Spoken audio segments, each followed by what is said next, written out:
Bago ang lahat, saklap na nangyari sa Golden State. Panalo sa Dallas sa overtime 137-131. Kakabalik pa lang ni Moses Moody na meron 23 points, 3 rebounds at 3 assists. Parang sumisipa-sipa pa ng konti yung Golden State kahit papano. Kaso nagkaroon naman ng isang malalang injury si Moses Moody. Okay lang kung tapos na yung season baka pati mukhang karir tamaan dito kay Moody at madadamay. Sa isang fast break play, susubukan sana mag-dunk nitong si Moody na bigla na lang bumigay yung tuhod niya. Nagkaroon siya ng dislocated knee. Dallas ulit ang kalaban, dito yung na-injured si Kuminga. Non-contact yung nangyaring injury kay Moody kahit kakabalik pa lang niya. Ang unang player na may isip agad sa ganitong injury ay yung kay Shaun Livingston. Sa tuhod din ang tinamaan sa kanya noon nung naglalaro pa siya sa Clippers noong 2007. Nagkaroon siya ng torn ACL, PCL, meniscus injury, dislocated kneecap at broken tibia. Halos putulin na yung paa or tuhod nitong Shaun Livingston nung nagkaroon ng same injury. Nakabalik naman siya sa paglalaro na inabot ng mahigit 20 months bago nakarecover at yung kay Shaun nakabawi din yung karir niya. Kahit sabihin pang advanced medicine na ngayon, hindi lahat nakakabawi. Sabi nga ni Shaun Livingston nung nasa rehab, pati ata kaluluwa niya na injured dahil sa mental toughness na kailangan niya para makabalik. Ang mental challenge kasi yung pinaroblema talaga ni Shaun Livingston para makarecover. Yung isa pa doon kay Victor Oladipo noong 2019 sa Pacers, bigla na lang din bumigay yung tuhod niya. Hindi naman nakita kung na-dislocate ang tuhod niya kasi meron knee pad. Non-contact din yun nung humahabol siya kay Piolo, Pascal Siakam. Habulin din Si Oladipo nagkaroon ng ruptured quad tendon injury na nagpahirap talaga sa kanya kahit nakabalik.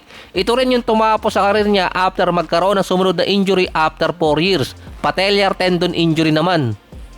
Siguro naman kahit hindi doktor, kapag nakita yung tuhod ni Moody, imposibleng hindi malalayo nakuhang injury. Mostly pa sa mga write-ups, season ending ang nakuhang injury ni Moody. Malamang itsura pa lang ng tuhod niya. Ang kinakatakot doon, magkaroon ng ligament injury si Moody at tumagal lalo ang recovery, lalo na kung magkaroon siya ng ACL injury. Base pa sa Golden Sun na si Brandon Podziemski, sa locker room pa lang nararamdaman na ni Moody yung same na katulad na nangyari kay Butler bago na injured. Dinaan na sa x-ray itong si Moody sa mismong Dallas facilities at ang nakalagay naman sa report negative sa bone damage. Ngayong araw lang din isasabak si Moses Moody sa MRI. Malamang pagka-upload ko nito ilabas din yung injury report. Expectation, isa lang sa 4 na to ang makitang injury: ACL, MCL, PCL at meniscus injury. Dahil yung kay Shaun Livingston nakuha niya yata yung 3 sa 4 na yan or mukhang 4 na yan nakuha niya sa isang injury lang. Based naman kay David Chow na isang pro football doctor, malamang nagkaroon si Moody ng left patella tendon rupture. Nakukuha talaga to sa pagtalon katulad ng ginawa ni Moody nung ma-injured. Parang mas okay pa tong injury na to ang makuha ni Moody dahil 6 to 12 months ang recovery time kumpara sa 9 to 12 months. Ito ay kung ACL injury ang nakuha ni Moody, pero kung patella tendon rupture, within 6 weeks after ng surgery makakabalik na ang mobility ni Moody. Mas mabilis din ang recovery time dahil 4 to 6 weeks pwede nang bumalik sa basketball activity, hindi pa kasama ang rehab. Mali pa pala, 4 to 6 months, posible na makabalik sa basketball activity. Hindi ko na sinasabi na mas better na na-injured si Moody, pero kung mamimili ka sa ruptured tendon or kaya sa ACL injury, para may pag-asa ka pa kung patella ruptured injury ang nakuha. Kung meron man siguro na pwedeng pumalit kay Moody ngayon sa lineup ng Golden State, si Cam Thomas na agad binitawan ng Milwaukee Bucks matapos ang 18 games. Hindi daw kasi fit sa rotation ng Milwaukee.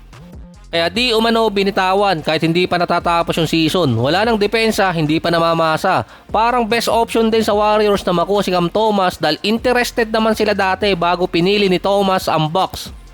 Ngayon naman sa Warriors, ang daming merong injuries. Wala agad next season or start ng season si Moody at si Butler. Based din sa report, limited cap space din dahil hindi aangat ng malaki ang salary cap for next season.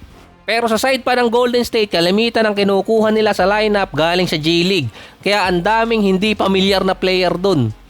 Ang isa pa dun, kung isa-shutdown na ng Golden State itong si Steph dahil baka siya ang sumunod na magkaroon ng injury kung pipilitin pa nilang maglaro para makahabol sa play-ins. Dahil ang tagal din niya bago nakarecover sa kanyang injury at iniintay lang ang revaluation.